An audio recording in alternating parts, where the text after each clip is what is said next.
শেখ হাসিনা এখন ভারতের কূটনৈতিক মাথাব্যথা। শেষে জানাবো ছাত্রদের হাতে ধরা খেল ওবায়দুল কাদের। শুনছিলেন সংবাদ শিরোনাম, এখন বিস্তারিত।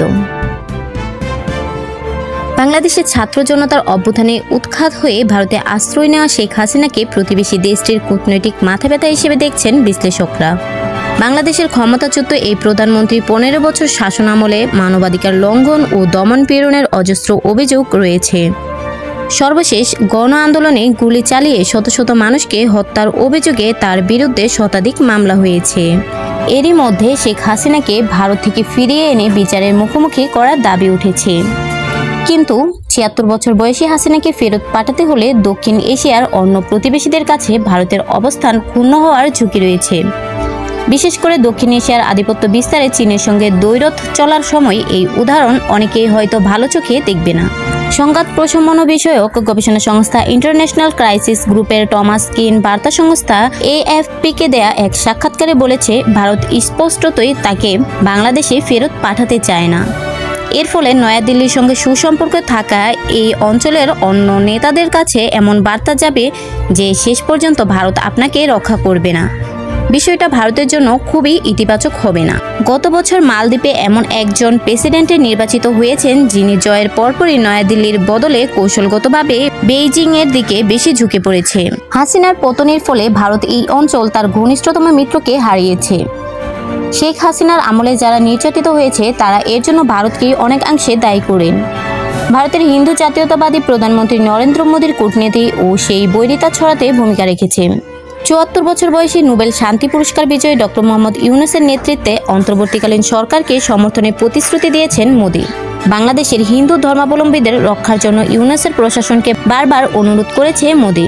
ভারতের স্বাধীনতা দিবসে সপ্তদশ শতকের লাল কেল্লা থেকে দেয়া ভাষণে বাংলাদেশি হিন্দুদের বিপদে পড়ার কথা তুলে ধরেন মোদী।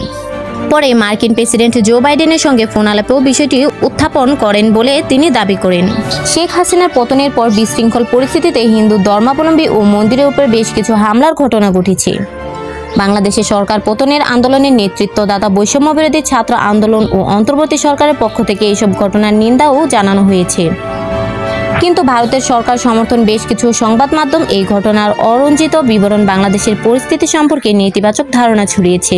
বিএনপির মহাসচিব মির্জা ফখরুল ইসলাম আলমগীর বলেছেন, ভারত হাসিনাকে সমর্থন করে তার সব ফল এক ঝুড়িতে রেখে দিয়েছে এবং পরিস্থিতি কিভাবে বদলাতে হবে সেটা বুঝতে পারেনি।